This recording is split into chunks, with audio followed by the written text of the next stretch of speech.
next subtitle we are going to see fallout of the first world war. அதாவது fallout அப்படின்னா முதலாம் உலக போர் அதனுடைய ஃபெயிலியர் என்னென்ன ரீசன்ஸ் அப்படின்ட்டு பார்க்க போகிறோம். The first world war left a deep impact on European society and polity. எஸ்பெஷலாக இந்த ஃபஸ்ட் வேர்ல்டு வார் யாருக்கு அதிகமான தாக்கம் கொடுத்தது அப்படின்னு பார்த்தீங்கன்னா யூரோப்பியன் சொசைட்டிக்கும் அவங்களுடைய அந்த பொலிட்டிக்கல் அரசியல் ரீதியாக தான்.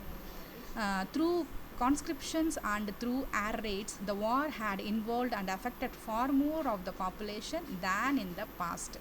அதிகமாக அந்த போர் விமானங்களை பயன்படுத்தி தான் இந்த போர் நடந்திருக்கு. ஸோ அங்கே தான் வந்து பலமான இழப்புகள் நடந்திருக்கு அப்படிங்கிறது தான் இந்த செகண்ட் பாயிண்டில் நீங்கள் தெரிஞ்சுக்க போகிறது. ஃபஸ்ட்டு வேர்ல்டு வாரில் என்ன நடந்துச்சு அப்படிங்கிறது. So lot of the peoples were lost their life. And the third one is Europe had lost favor than 4.5 million men. Now at least 8 million had died in 4 years, while more than twice as many were wounded. wound அப்படின்னா காயங்களோட இருந்த இந்த போரில் வந்து காயப்பட்டவர்கள் அப்படின்னு அர்த்தம். And next point, Europe had lost favor than 4.5 million people. Note பண்ணிக்கோங்க. யூரோப்பியனில் அந்த Europe continent வந்து பார்த்திங்கன்னா கிட்டத்தட்ட 4.5 மில்லியன் மென்ஸ் அந்த சோல்ஜர்ஸை வந்து இழந்திருக்கு அப்படிங்கிறாங்க.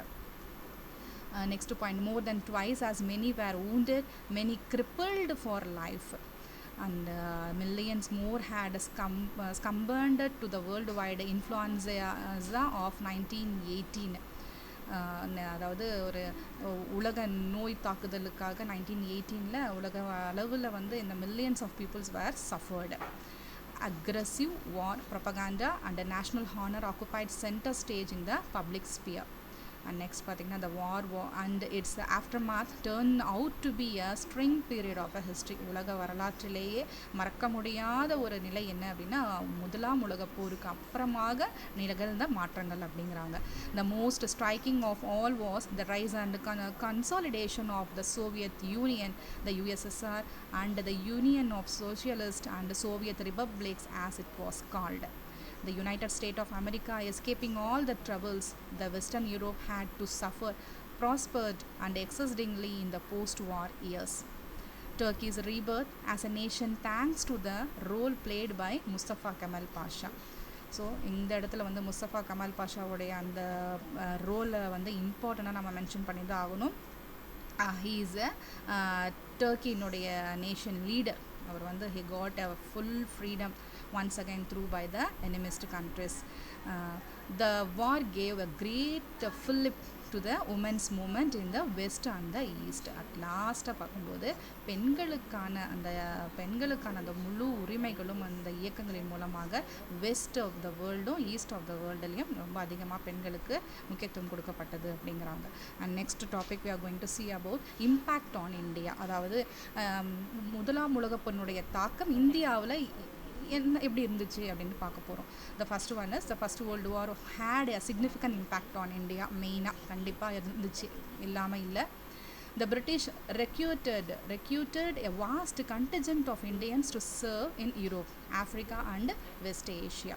பிரிட்டிஷ்காரங்களுடைய அடிமை நாடாக நாம் இருந்ததுனால இந்தியா வந்து டெஃபினட்டாக அவங்களுடைய சொற்களை கேட்க வேண்டியதாக இருந்துச்சு. அதனால தான் இந்த போரில் விருப்பம் இல்லாமல் அன்வாலண்டரியாக வந்து நாமளும் உட்படுத்தப்பட்டோம். அதாவது இந்தியர்களும் அந்த போரில் வந்து பங்கெடுத்துக்கிற மாதிரி இருந்துச்சு. So because of the Britishers, அதை நல்லா தெரிஞ்சுக்கணும் நீங்கள். And after the war the soldier came back with new ideas which had an impact on the Indian society. And India contributed pound sterling அப்படிம்பாங்க. இங்கே ஒரு சிம்பிள் இருக்கு இல்லையா, அந்த சிம்பிளுக்கு வந்து pound sterling 230 million in cash and over pound sterling 125 million in loans toward war expenses. India வந்து contribute பண்ணணும் அப்படின்ட்டு அவங்க வலுக்கட்டாயமாக இந்தியா கிட்ட இருந்து அவங்களுடைய அந்த பங்களிப்பையும் கேட்டாங்க. And next India also sent war materials to the value of pound sterling 250 million. இவங்களுக்கிடையே நடந்த அந்த மிகப்பெரிய முதலாம் உலகப் போருக்கு இந்தியாவினுடைய சைட்லேருந்து வார் மெட்டீரியல்ஸையும் கிட்டத்தட்ட பவுண்ட் ஸ்டெர்லிங் அவருடைய மதிப்பில் 250 மில்லியன் வந்து இந்தியா வந்து கொடுக்க வேண்டியதாக இருந்துச்சு. So this causes enormous economic distress, அதாவது இந்தியாவினுடைய பொருளாதாரம் ஏற்கனவே நலிவடைந்து இருந்துச்சு. பிரிட்டிஷர்ஸினுடைய ஆதிக்கத்தால் இன்னும் அதிகமாக இந்திய பொருளாதாரம் பாதிக்கப்பட்டது. Towards the end of the war India too suffered under the world wide epidemic of influenza அப்படின்னா மிகப்பெரிய கொடிய நோய்களால் அந்த காலகட்டத்தில் தான் ஆஃப்டர் த வாருக்கு அப்புறமாக இந்தியா ரொம்ப அதிகமாக சஃபர் ஆச்சு. இப்போ எப்படி நம்ம சொல்கிறோம், at presently we say the example of the corona virus COVID-19 சொல்லி இப்போ கேள்விப்பட்டுருக்கீங்க இல்லையா, அந்த மாதிரியான எபிடமிக் ஆஃப் இன்ஃப்ளூயன்ஸா அப்படிங்கிற அந்த ஒரு தொற்று நோய்க்கு ஆளாக்கப்பட்டது. எப்போது, அதாவது முதலாம் உலகப் போருக்கு அப்புறமாக உலக நாடுகள் எல்லாமே வந்து இந்த ப்ராப்ளத்தை ஃபேஸ் பண்ணாங்க. என்ன சொல்லுவாங்கன்னா, for example we can say as the plague அப்படின்னு சொல்லலாம். சரி, next at last next of the point, the war conditions led to the rise of home rule movement in India and Indians had taken an active part in the war, believing that Britain would reward India's loyalty. மெயினாக வந்து இந்தியாவுக்கு home rule moment வந்து இந்த வாருக்கு அப்புறமாக தான் வந்து கொடுக்கப்பட்டது. முழு சுதந்திரங்கள் கொடுக்குறோம் நாங்கள், எங்களுக்கு இந்த முதலாம் உலகப் போரில் நீங்கள் ஹெல்ப் பண்ணீங்க அப்படின்னா we will decided to give a freedom அப்படின்னு சொல்லியிருந்தாங்க. ஸோ அதனால தான் மெயின் ஓவராக நம்ம இந்தியன்ஸ் வந்து இந்த முதலாம் உலகப் போரில் அவங்களுடைய ஒரு ஹெல்பிங் பார்ட்டை கொடுத்தாங்க. So because to be get the Indians loyalty from the Britain. And next topic we are going to see Russian Revolution and its impact. ரஷ்யாவினுடைய ரெவல்யூஷனாக இங்கே புரட்சி, ரஷ்யாவில் மிகப்பெரிய ஒரு புரட்சி ஏற்பட்டுச்சு. அப்புறம் அதனுடைய தாக்கம் எப்படி இருந்துச்சு, அந்த புரட்சியால் என்னென்னலாம் மாற்றங்கள் ஏற்பட்டுச்சு அப்படின்னா இந்த சப்டைட்டிலில் நம்ம மெயினாக பார்க்க போகிறோம். So before of that you are going to see a shortly a point of the introduction. The biggest outcome of the war, the Russian Revolution, was unique in world history. The socio-political and economic conditions prevailing in Russia were brought to a head by the vast losses and sufferings caused by the war. அதாவது 3 நிலைகள்லையுமே வந்து ரஷ்யாவுக்கு மிகப்பெரிய நஷ்டம் தான். அதாவது சமுதாய, அரசியல் மற்றும் சமுதாயமாக இருக்கட்டும், அரசியலாக இருக்கட்டும், ரீதியாக இருக்கட்டும், அதில் பொருளாதார ரீதியாக இருக்கும். Russia were suffered because of the world war 1. There were really 2 revolution இந்த இயர் 1917. உண்மையிலேயே பார்க்க போனால் 2 மிகப்பெரிய புரட்சிகள் ஏற்பட்டுச்சான். One in the March and another in the November. அதாவது ஒரே ஆண்டில் மார்ச் நவம்பரில் இந்த 2 மிகப்பெரிய புரட்சிகள் அதாவது டுக் பிளேஸ் அப்படிங்கிறாங்க. And next causes of the revolution, social causes. காரணங்கள், இந்த புரட்சி ஏற்படுறதுக்கு என்ன காரணங்கள் அப்படின்னு பார்க்கும்போது, அதாவது சமுதாய காரணங்கள் என்னவா இருக்கும் அப்படின்னு சொல்லி பார்க்குறப்ப, the Russian peasants were serfs tied to lands owned by wealthy Russian. Serfs அப்படிங்கிறது இந்த பாயிண்ட்டை நீ அண்டர்லைன் பண்ணிக்கோ, நோட் பண்ணிக்கோ. serfs, a person who was forced to live and work on land that belonged to a land owner who they had obeyed.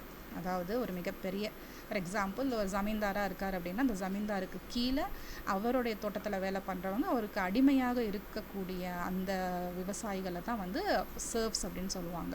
So this is the meaning of serfs. The Russian peasants were serfs tied to the land owned by the wealthy Russians. அதாவது பணக்காரராக இருக்கக்கூடிய ரஷ்யன்ஸுக்கு கீழே இந்த விவசாயிகள் அடிமைத்தனமாக வாழ்ந்த காலகட்டம் அது. அடுத்தது, after Russia's defeat in the Crimean war some reforms were introduced. சில புரட்சிகள் இந்த கிரிமியன் வாருக்கு அப்புறமாக புதுமைகள் ஏற்பட்டுச்சான். அப்புறம் in 1861 tsar Alexander II abolished serfdom and emancipated the serfs. அதாவது 1861 அப்புறமாக ஜார் அலெக்சாண்டர் II அப்படிங்கிறவர் என்ன பண்ணார், அந்த செப்டாம் அப்படிங்கிற சிஸ்டத்தை, அதாவது ஜமீன்தார்களுக்கு கீழே இருக்கக்கூடிய அந்த விவசாய அடிமைகள் இருக்காங்க இல்லையா, அந்த முறையை வந்து என்ன பண்ணார், டோட்டலாக அபாலிஷ் பண்ணார். So this peasants become the power keg for the revolution. So இதில் முக்கியமான விஷயம் என்ன அப்படின்னா, விவசாயிகளுக்கு முழு சுதந்திரங்கள் கிடைத்தது இந்த ரஷ்யன் ரெவல்யூஷனில் அப்படிங்கிறது தான் வந்து சமுதாய மாற்றம் அப்படின்னு அர்த்தம். Next subtitle we are going to see about the role of revolutionaries. The spread of revolutionary ideas among the intelligentsia based on, இங்கே இன்டெலிஜென்சியா அப்படிங்கிறது பார்த்தீங்க அப்படின்னா they are well learned persons. அவங்களுடைய அந்த பேச்சுக்களின் மூலமாக இந்த ரெவல்யூஷனரி, இந்த புரட்சிகள், பல ஐடியாஸ் வந்து கிரியேட் ஆச்சு அப்படின்னு பார்க்குறது தான். அதுக்கு பேர் தான் வந்து இன்டெலிஜென்சியா அப்படின்னு சொல்லி அர்த்தம். யார் எல்லாமே அந்த அதாவது கல்வியில் சிறந்த அறிவாளிகள் அப்படின்னு பார்க்கும்போது இங்கே based on the Marxist philosophy, தத்துவ ஞானி மார்க்சிஸ்ட் காரல் மார்க்ஸ் கேள்விப்பட்டிருப்பீங்க இல்லையா? ஸோ அவர் தான். So based on the Marxist philosophy, new ideas began to take shape and a social and democratic labor party was formed during this